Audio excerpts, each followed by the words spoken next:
अफसाने तुमने बहुत सुने होंगे।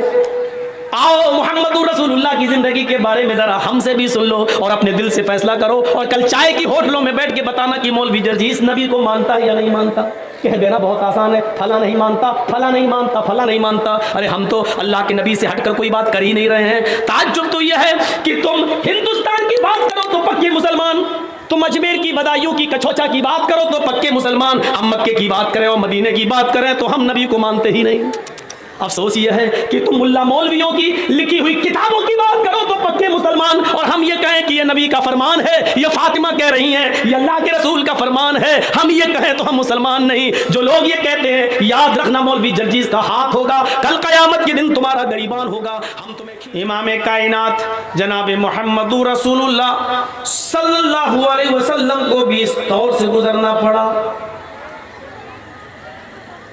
आपको भी इन हालात से गुजरना पड़ा।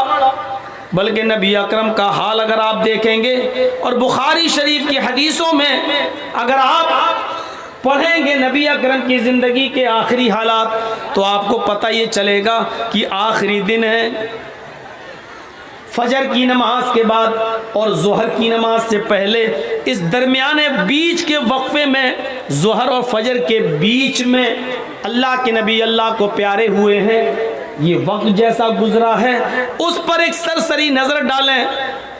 आपने बराबर कई मर्तबा आयशा सिद्दीक़ा से कहा, पानी का प्याला लाओ।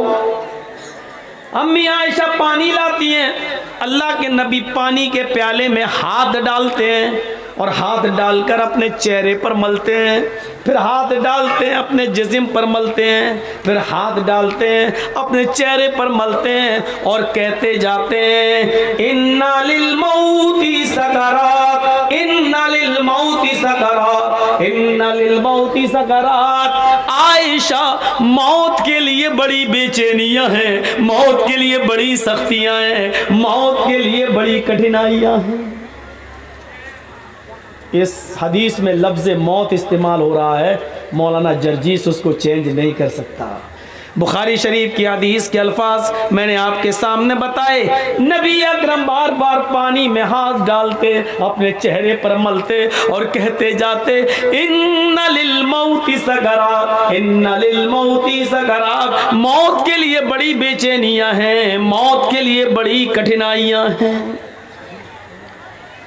हजरत फातिमा ने, जो नबी अकरम की बेटी थी, आपकी आंखों में आंसू देके रोते हुए देखा तो चीख पड़ी। बुखारी के अल्फाज पर गौर करो, वाह कर बाबा तो, हाय मेरे अब्बू की परेशानी, हाय मेरे अब्बू की बेचैनी, हाय मेरे अब्बू का हाल।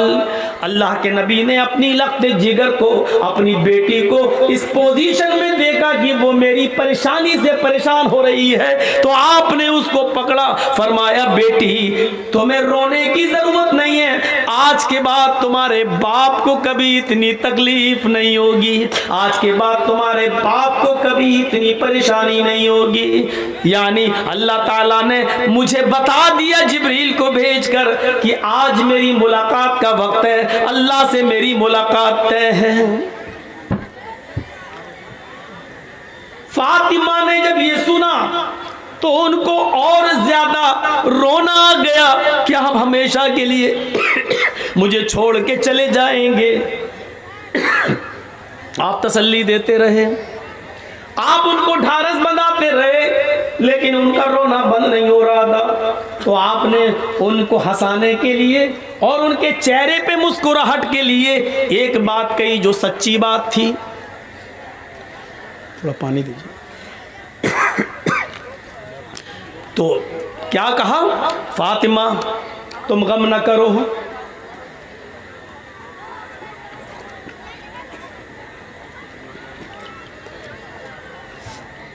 फातिमा तुम गम न करो, तुम परेशान न हो।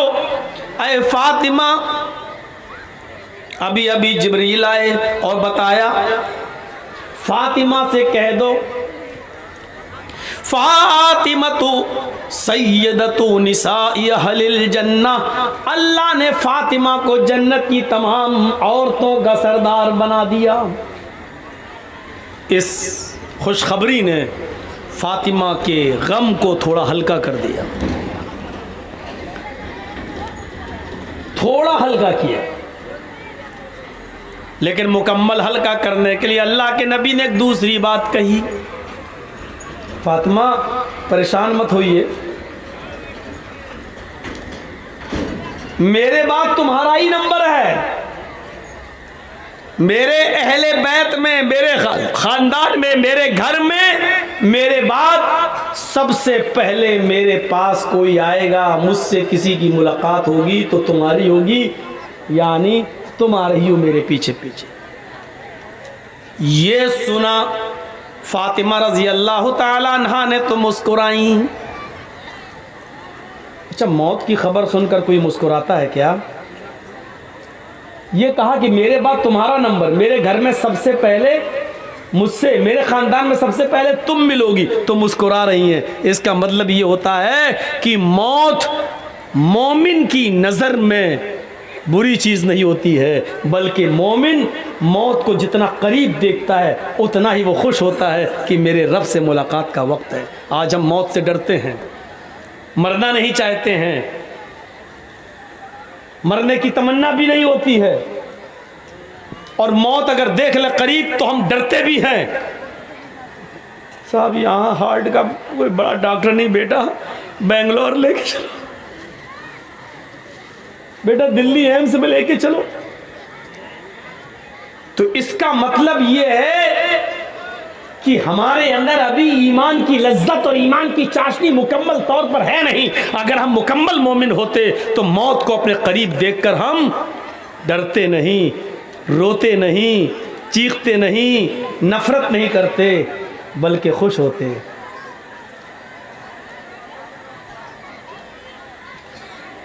मौलाना साहब ये क्या कह रहे हैं? हाँ, मैं ये नहीं कह रहा हूँ कि दुआ मांगो अल्लाह मुझे कल ही मौत दे दे, ये दुआ मांगना हराम है, ऐसा नहीं मांग सकते हो आप। ये भी नहीं कह सकते हो अल्लाह मुझे मौत जल्दी दे दे, ये भी नहीं कह सकते हो। आप सिर्फ बहुत ज़रूरी हो, परेशानियाँ बहुत ज़्यादा हों, उलझने हों, टेंशन हो, तो आप इतनी दुआ कर सकते हो अल्लाह से, क्या है अल्लाह अल्लाहुम्मा अहयिनी मा कानतिल हयातु खैरल ली, अल्लाह मुझे उस वक्त तक ज़िंदा रख जब तक मेरी ज़िंदगी मेरे लिए बेहतर हो, और जब मेरी ज़िंदगी मेरे लिए बेहतर ना हो तब तू मुझे उठा ले। ये दुआ बस कर सकते हो जब बहुत ज़्यादा टेंशन और बहुत ज़्यादा उलझन हो तब। लेकिन हम मौत की तमन्ना क्यों करते मालूम है? 5 बेटियां हैं, 6 बेटियां हैं, इनके जहेज़ कैसे होगा?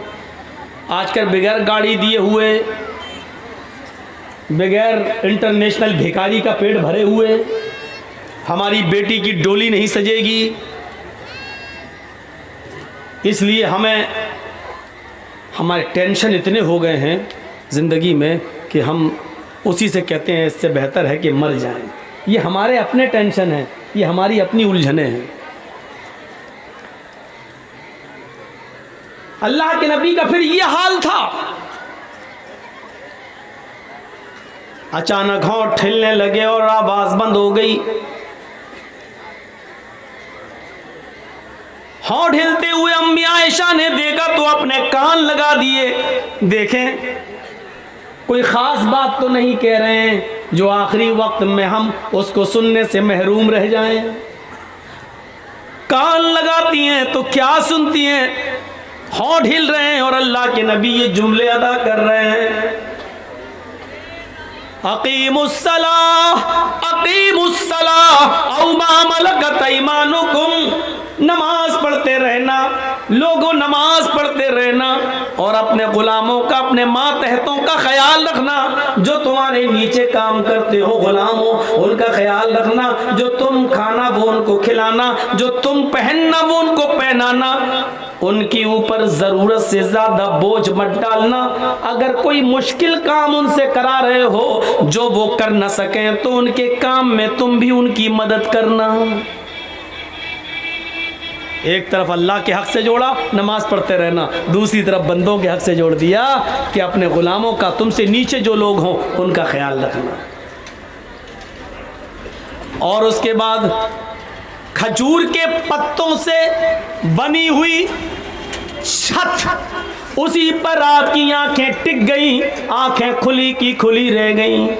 और कायनात को रोशन करने वाला सूरज, पूरी दुनिया को चमकाने वाला सूरज अपनी आंखें खोलकर जोरदार अल्फाज में ये जुमले अदा करके हमेशा हमेशा के लिए ये सूरज अपनी रोशनी से बेनूर हो जाता है। और उसकी जबान से जो जुमले निकलते हैं वो ये जुमले निकलते हैं, अल्लाहुम्मा बिर्रफीक़िल आला, अल्लाहुम्मा बिर्रफीक़िल आला।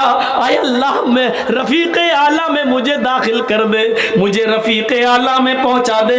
आय अल्लाह, जहां अंबियाए किराम हैं, जहां शुहदाए किराम हैं, जहां तेरे औलिया अल्लाह, तेरे दोस्त, तेरे बुजुर्ग बंदे हैं, उन्हीं लोगों में मुझे भी पहुंचा दे। आपने ये आखिरी लफ्ज अपनी जबान से निकाला और उसके बाद पूरी दुनिया को चमकाने वाला सूरज हमेशा के लिए उस घर से गुरूब हो गया।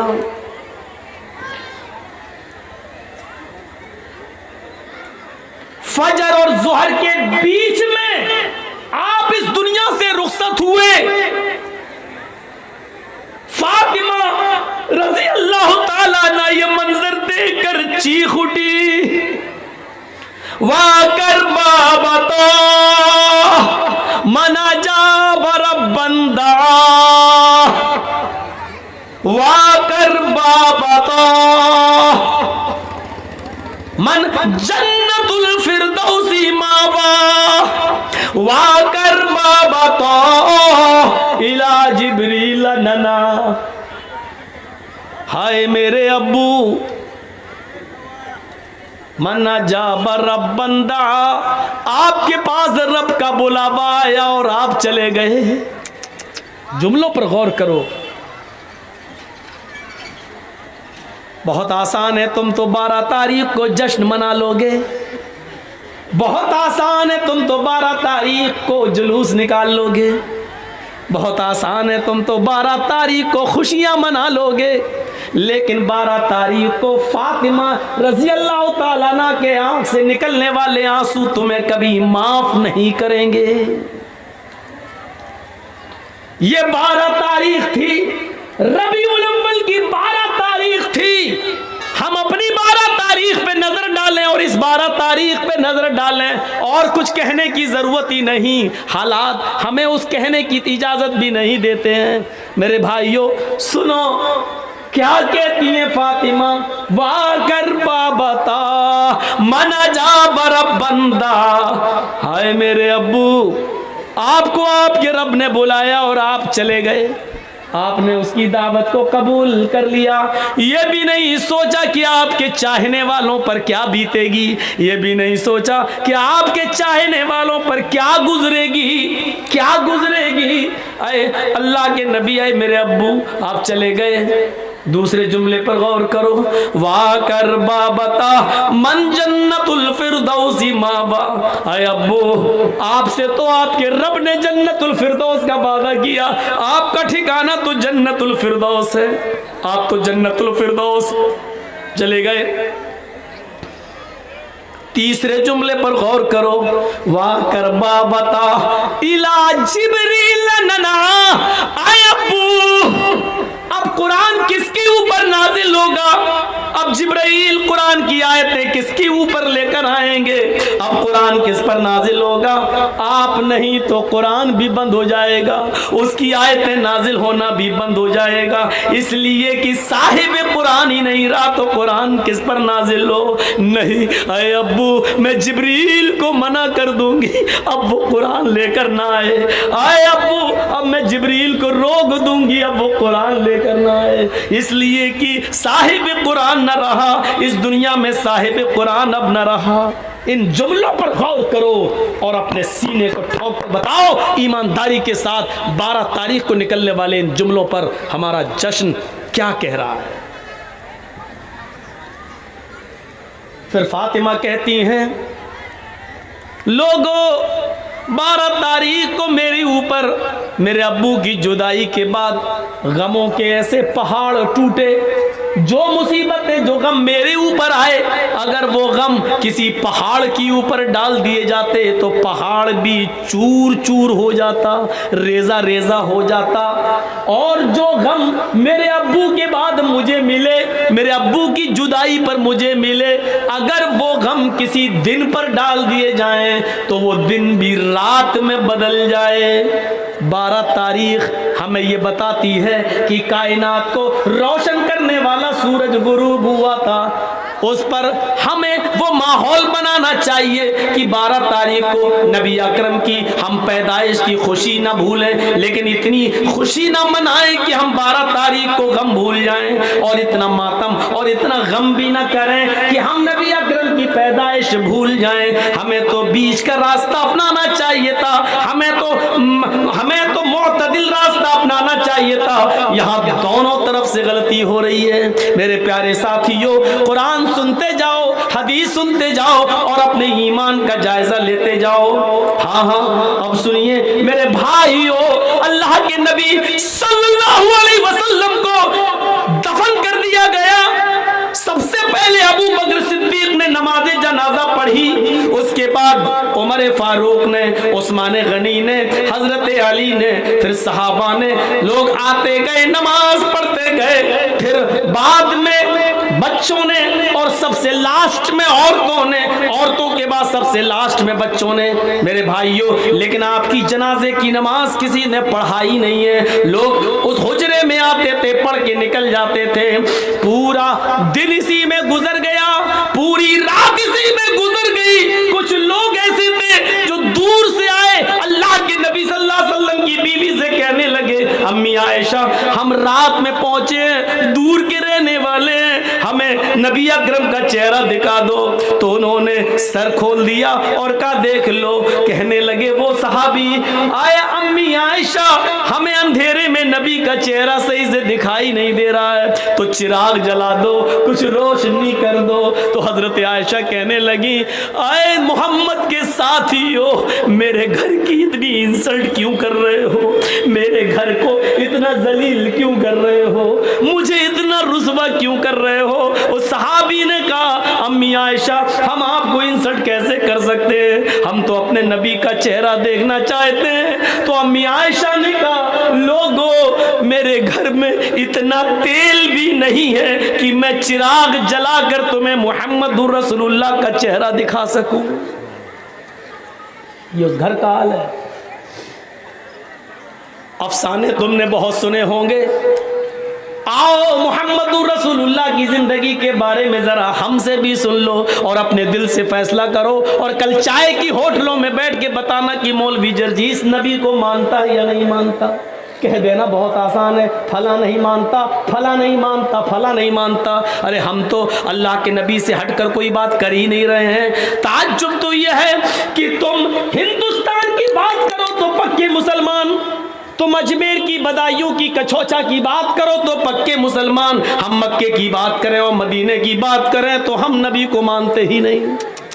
अफसोस यह है कि तुम मुल्ला मौलवियों की लिखी हुई किताबों की बात करो तो पक्के मुसलमान, और हम ये कहें कि ये नबी का फरमान है, ये फातिमा कह रही हैं, ये अल्लाह के रसूल का फरमान है, हम ये कहें तो हम मुसलमान नहीं। जो लोग ये कहते हैं, याद रखना मौलवी जर्जीस का हाथ होगा, कल कयामत के दिन तुम्हारा गरीबान होगा, हम तुम्हें खींच कर रब की अदालत में लेके आएंगे और ये कहेंगे, आए अल्लाह, यही वो लोग हैं जो दुनिया में चाय की होटलों में बैठ के कहा करते थे कि ये नबी को नहीं मानते हैं, ये नबी की शान में गुस्ताखी करते हैं। आए अल्लाह, मुझे इनसे इंसाफ चाहिए, आए अल्लाह, मुझे इनसे इंसाफ चाहिए।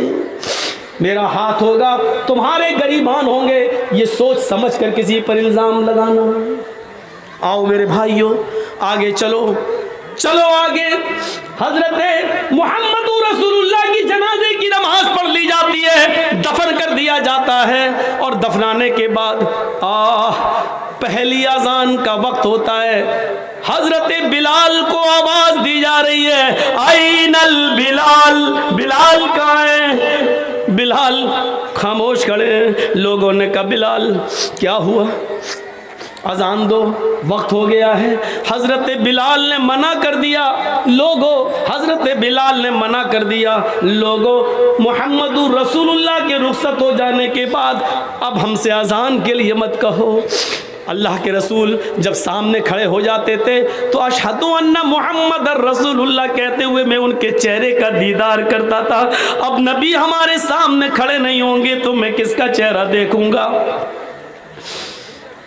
हज़रत बिलाल इस हद तक नबी अकरम की जुदाई में इस हद तक चले गए कि वो जहाँ गली, जिस गली में जाते यही कहते हैं, अल्लाह के रसूल मुझसे क्या गलती हो गई, मुझे छोड़ के क्यों चले गए, अरे मेरे नबी मैंने क्या खता की, मुझे छोड़ के आप चले गए। ये उनकी ज़बान से जुमले निकलने लगे। लोगों ने उनको मदीने से बाहर भेज दिया, यहाँ रहेंगे मस्जिद नबी के बगल में रौज़े रसूल को, नबी अकरम की कब्र को देखेंगे तो ये नबी को बहुत याद करेंगे। चलो इनको कुछ महीनों के लिए बाहर भेज दें। 6 महीने तक वो मुल्क शाम में रहे और 6 महीने के बाद उन्होंने नबी अकरम को ख्वाब में देखा। 6 महीने के बाद ख्वाब में देखा तो कहा, अल्लाह के नबी ख्वाब में उनसे कह रहे हैं, अय बिलाल तू मेरा मदीना छोड़ के कहाँ चला गया, अय बिलाल तू मेरी कुर्बत छोड़ के कहाँ चला गया, अय बिलाल तू मेरी नजदीकी छोड़ के कहाँ चला गया, अय बिलाल तू मदीने में वापस आ जा। फजर की नमाज पढ़ते ही घोड़ा दौड़ा दिया और चलने लगे। लोगों ने कहा, बिलाल कहाँ जा रहे हो? कहने लगे, मुझे मेरे आका ने बुलाया है, मुझे मेरे नबी ने बुलाया है, अब शाम छोड़कर मैं मदीने की तरफ जा रहा हूँ। 6 महीने के बाद मदीने आए। मदीने में पहुंचकर फौरन लोगों से पूछा कि मुझे मुहम्मदुर रसूलुल्लाह की बेटी फातिमा से मिलवाओ। फातिमा रजी अल्लाह ताला अन्हा की शक्ल मुहम्मदुर रसूलुल्लाह से अपने अब्बू से बहुत मिलती जुलती थी, बहुत हद तक एक थी। लोगों मुझे फातिमा का चेहरा देख लेने दो कि उनको देखकर मैं मुहम्मदुर रसूलुल्लाह को याद कर लूंगा। लोगों ने कहा, बिलाल तुम मदीने से बाहर थे, टेलीग्राम का और मोबाइल का जमाना नहीं था। अरे बिलाल तुम्हारे आने से चंद दिन पहले मुहम्मदुर रसूलुल्लाह की बेटी हजरत फातिमा भी इस दुनिया से चल बसी, वो भी अल्लाह को प्यारी हो गई, वो भी अब इस दुनिया में नहीं रही। नजरें आसमान पे डाली, अय अल्लाह नबी का गम अभी भूला नहीं था क्या, एक और गम मेरे ऊपर आ गया, फातिमा भी इस दुनिया में न रही। जबान से निकला, इन्ना लिल्लाहि व इन्ना इलैहि राजिऊन।